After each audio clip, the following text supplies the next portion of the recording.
In this video, I want to talk about slingshots as a survival tool. Stick around.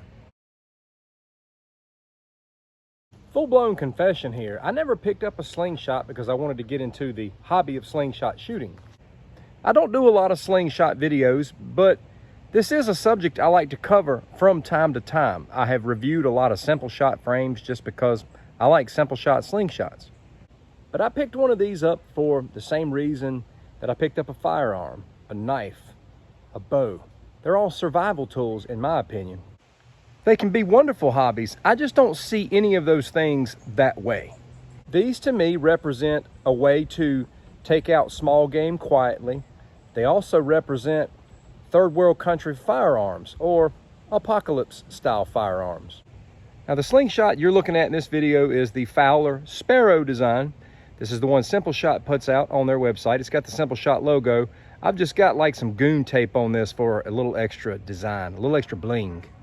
Over the years, I've done videos like Slingshots and Self-Defense Part 1 and 2, and I got a lot of great perspectives in the comments on those videos. I don't think a lot of people realize how versatile these things are and how something so simple can be so useful.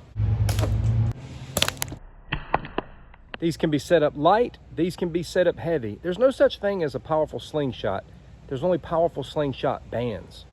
I like to use mine for therapy, so to speak. It's quiet, I can get out and shoot it anywhere, anytime. I'll typically shoot light clay ammo just to plink around with. But let it be known, if it ever hit the fan, I'd have a good slingshot system on me.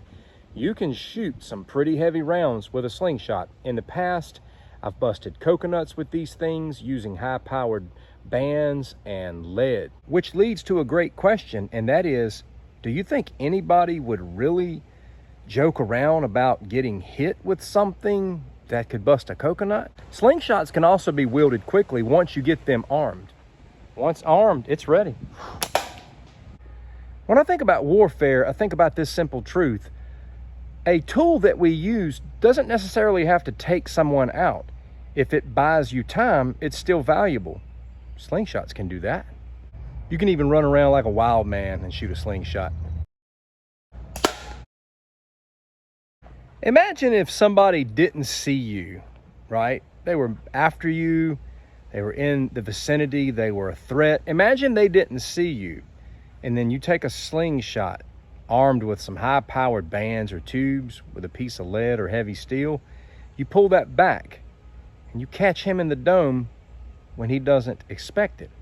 How do you think that's going to turn out? Do you think he's just going to scratch his head like a mosquito's been bothering him? No, he'll either drop or be doubled over in pain, if not worse.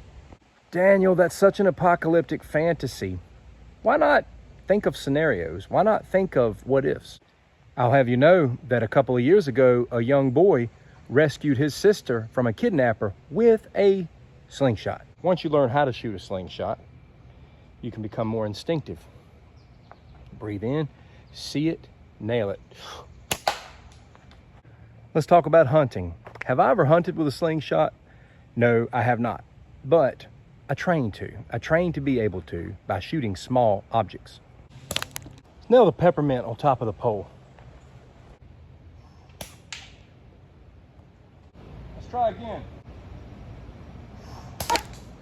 Before anyone should hunt, they should get comfortable hitting small objects at a pretty consistent rate. We don't want to injure the animals.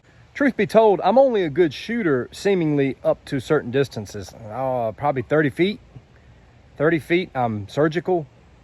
Outside of that, I need work.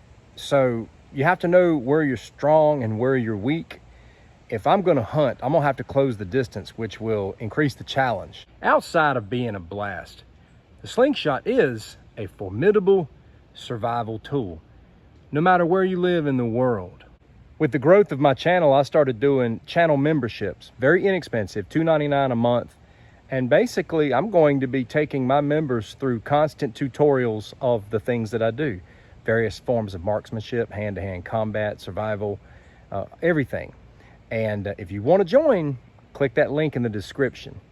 If not, thank you for watching anyway, and thank you for being a subscriber of the main channel. You're still very much appreciated. As far as the membership is concerned, however, I'm getting ready to do a deep dive into slingshot shooting and the skills associated with that, so keep that in mind. Daniel, I'm new to slingshots. What slingshot should I get? Okay, go to simpleshot.com and get the Scout LT2. That's the one I recommend for everyone, and I'm dropping a link for that in the description as well. In conclusion, I'd love to hear from you in the comments. What do you think about slingshots from a survival perspective? Take care.